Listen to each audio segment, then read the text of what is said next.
It's July 1st. We continue our reading through the Old and New Testament. We're in Job chapters 21 and 22, and we've reached a pivotal spot in Acts chapter 10. So what we're going to be reading in Job 21 and 22 is Job's response to all these charges, in particular the basic principle that if you're bad, then bad things happen to you, and if you're good, these bad things wouldn't happen to you. And Job responds to that, which is really the principle that the book is trying to address. That doesn't always work out that way.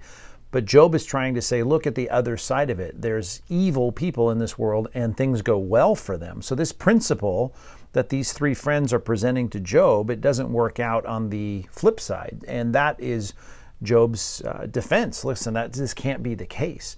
And I think of Asaph in Psalm 73, which is a great cross-reference maybe to spend some time in after you read Job 21 and 22. But there is that picture of Asaph saying, this is the way so many people have it. They live poorly, they forget God, they don't care about God, they live evil lives, and yet they seem to do well. And Asaph said, that just totally frustrates me, to paraphrase, and I can hardly handle that. He said, and I felt this way. I was a brute beast. I started to deny the basic truth that it's worth it to live for God until I went to the house of the Lord. And I saw their end. I saw the big picture of God holding people accountable beyond this life. So great parallel passage, and it helps us get to where we're going in the book of Job, and that is there's lots of reasons, sometimes we don't know what they are, for the evil things to happen and not have the immediate judgment of God, and even the bad things to happen to people that, relatively speaking, are good people. Eliphaz responds in chapter 22, and he just ramps up. He doubles down and starts to just go after Job and basically says, come on, think about it. You haven't really been good. What good does your good do for God? If you took chapter 22 and you looked at the way he addresses Job, that your evil is abundant, that you're really a bad person, you haven't done all that you should have done. It just has degenerated now to a terrible kind of accusation against Job. So that's where we are in our Old Testament reading. Our New Testament reading, I said it's a pivotal chapter because here we have the gospel about to go to the ends of the earth, so to speak. We've got this Italian centurion that is there in this city where, of course, there's so much interaction between Rome and Israel in that day, and this man named Cornelius is there, this centurion, this leader in the Roman army, and Peter is prepped by God, and we're going to read the first 23 verses of Acts 10 to win him to Christ. And so that is going to take a little doing, because the gospel, though it was said to go to Jerusalem, Judea, Samaria, and the ends of the earth, Peter's not quite ready for that. God has to give him a strong lesson in this vision. He's very hungry, and he has this vision that the sheet comes down out of heaven, and all these animals are in it, filled with clean and unclean animals.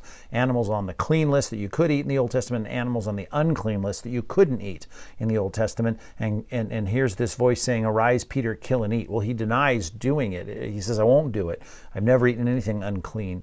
And of course, God's making the principle, which Christ had already declared all foods clean in the gospel, but now he's saying, listen, that dietary restriction, the difference between clean and unclean, was the dividing of social circles and showing Israel that it had to stay distinct in the Old Testament as a nationality, as an ethnicity. And now he says, listen, you can't think that way anymore.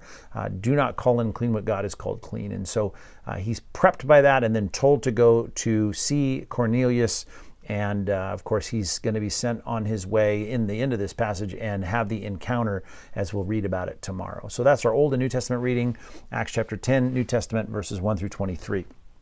Our community imperative, as I keep moving us through Romans 12, is found in verse 16. It says, live in harmony with one another, which we dealt with when we went through all the one another's earlier in the year. But it says here, do not be haughty, but associate with the lowly. Now, I know we dealt with the combination of those ideas as I dealt with the idea of living in harmony with one another. But we need to think just specifically about do not be haughty, but associate with the lowly. And we don't like to divide people up. We've never put labels on people in the church that way, but you need to think about Christians that you know that are, I put it this way, the average Christian. You need to associate with the average Christians. And by that I mean we always seem to tend to want to be with people that we think are above average. We aspire to these relationships. We seek after the kinds of people that we think it would be great to be friends with. And here's a passage that reminds us that Christians need to be associating with, fellowshipping with, being connected with, being friends with those that aren't on that top 10 list. So I would tell you today to make it your goal to be friends, to associate with, to have that kind of caring heart for those that are on the fringe, on the outcast. I think so often about coming on the campus and praying before we get here that, you see someone standing by themselves and they're not popular, so to speak, that you spend that time and that effort when you're out there and you have a chance to talk to whoever you want to, connect with, invite to lunch, spend time with in their homes, have them in your homes, associate with people regardless of whether or not they're the kinds of people that you might naturally think that you want to hang out with. So associate with the average Christians, how I put the community imperative, as awkward as that sounds. We'll be back tomorrow as we continue our reading through the Bible.